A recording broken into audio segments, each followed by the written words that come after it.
जवाब दाखिल करते हुए आप संयोजक अरविंद केजरीवाल नजर आएंगे। चुनाव आयोग के सवालों का जवाब देंगे अरविंद केजरीवाल।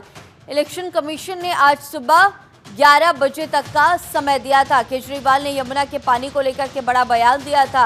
इलेक्शन कमीशन ने बयान को लेकर केजरीवाल को नोटिस भी दिया था। तो ये बड़ी खबर, जहां आज चुनाव आयोग के सवालों का जवाब देते हुए अरविंद केजरीवाल नजर आएंगे।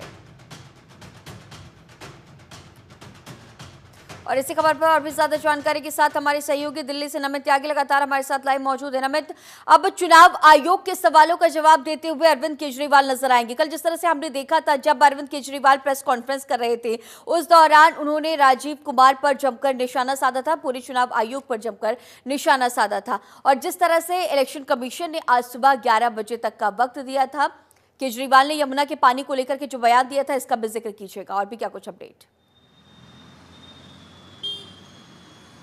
देखिए, बिल्कुल निश्चित तौर पर दिल्ली के अंदर यमुना के अंदर जो अमोनिया की मात्रा है वो 7 ppm से ज़्यादा आ गई है, जिसको लेकर लगातार आम आदमी पार्टी हरियाणा पर आरोप लगा रही है कि हरियाणा से जहरीला पानी दिल्ली की तरफ छोड़ा जा रहा है। इसी बात का जिक्र कुछ दिन पहले अरविंद केजरीवाल ने किया था कि हरियाणा की तरफ से जहरीला पानी छोड़ा जा रहा है, जिसको लेकर बीजेपी के सांसदों ने और बीजेपी के नेताओं ने शिकायत भी की थी और चुनाव आयोग ने पहला नोटिस दिया था। उसके बाद अरविंद केजरीवाल ने अपना जवाब भी दिया था, लेकिन उस जवाब से चुनाव आयोग संतुष्ट नहीं था। यही वजह थी कि कल चुनाव आयोग ने दूसरा नोटिस अरविंद केजरीवाल को भेजा और 5 सवाल अरविंद केजरीवाल से पूछे और ये कहा कि कल 11 बजे तक आप अपना जवाब दाखिल कीजिए। आज सुबह 11 बजे से पहले अरविंद केजरीवाल को अपना जवाब जो है वो चुनाव आयोग को भेजना है। उसमें कई सवाल चुनाव आयोग ने पूछे हैं कि आखिर जिस आधार पर आपने आरोप लगाया है कि यमुना के अंदर हरियाणा से जहरीला पानी छोड़ा जा रहा है, आखिर वो जहर कहां पर मिलाया जा रहा है, किस मात्रा में वो जहर मिलाया जा रहा है, और आप इस बात की कैसे पुष्टि करते हैं कि उस पानी में वाकई में हरियाणा से जहर मिलाया जा रहा है। ऐसे तमाम 5 सवाल चुनाव आयोग ने अरविंद केजरीवाल से पूछे हैं। निश्चित तौर पर पहले जवाब से तो चुनाव आयोग संतुष्ट नजर नहीं आया था, लेकिन आज दोबारा 11 बजे से पहले अरविंद केजरीवाल को उन 5 सवालों का जवाब चुनाव आयोग को भेजना है। ये जरूर है कि दिल्ली के अंदर विधानसभा चुनाव अब 4-5 दिन बचे हैं और 4-5 दिन बचने से पहले, क्योंकि आखिरी के 4 दिन चुनाव प्रचार के बचे हैं दिल्ली के अंदर, लेकिन ठीक उससे पहले दिल्ली के अंदर जहरीले यमुना के पानी के मुद्दे को लेकर दोनों पार्टियां आमने सामने आ गई हैं। कल हमने देखा कि मुख्य चुनाव आयुक्त को ही अरविंद केजरीवाल ने आड़े हाथों लेते हुए उनके ऊपर भी कई सवाल खड़े किए, लेकिन आज निश्चित तौर पर 11 बजे से पहले क्या जवाब अरविंद केजरीवाल उन 5 सवालों का देंगे, ये देखना बड़ा दिलचस्प होगा। तो जिस तरह से आप जिक्र करते हुए नजर आ रहे हैं कि हरियाणा पर तमाम तरह के बड़े आरोप लगाए गए थे अरविंद केजरीवाल की तरफ से, पूरी आम आदमी पार्टी की तरफ से।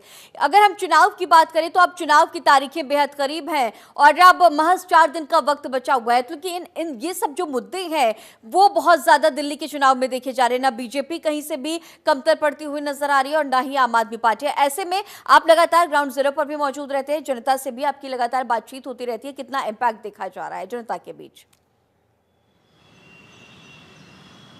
देखिए, निश्चित तौर पर इसमें कोई दो राय नहीं कि दिल्ली के अंदर अगर यमुना के अंदर जहरीला पानी आएगा, क्योंकि आप सोचिए कि अगर अमोनिया की मात्रा यमुना किसी भी पानी में 7 ppm से ऊपर जाती है तो वो पानी एक तरीके से पूरा जहरीला हो जाता है। उसको पीने से लोग बीमार पड़ सकते हैं, यहाँ तक कि लोगों की मृत्यु भी हो सकती है। ऐसे में अगर यमुना का जहरीला पानी होगा और 7 ppm से ज़्यादा अमोनिया की मात्रा उसमें होगी तो जो दिल्ली के अंदर वाटर ट्रीटमेंट प्लांट होते हैं वहाँ पर पानी फिल्टर नहीं हो पाएगा। और अगर वाटर ट्रीटमेंट प्लांट में पानी फिल्टर नहीं होगा, क्योंकि वाटर ट्रीटमेंट प्लांट की भी एक क्षमता होती है, केवल 2 ppm तक वाटर ट्रीटमेंट प्लांट जो है, अगर किसी पानी में 2 ppm अमोनिया है तो वाटर ट्रीटमेंट प्लांट उसको क्लियर कर सकता है। लेकिन अगर 5 ppm से ऊपर अमोनिया की मात्रा हो जाती है तो फिर किसी भी वाटर ट्रीटमेंट प्लांट में वो पानी फिल्टर नहीं हो सकता है। और अगर वाटर ट्रीटमेंट प्लांट में पानी फिल्टर नहीं होगा तो दिल्ली के अंदर कई इलाकों के अंदर पीने के पानी की दिक्कत होगी। उसका सीधा असर जो है वो चुनाव पर पड़ेगा, क्योंकि उस विधानसभाओं के अंदर जिन विधानसभा के अंदर पानी की किल्लत होगी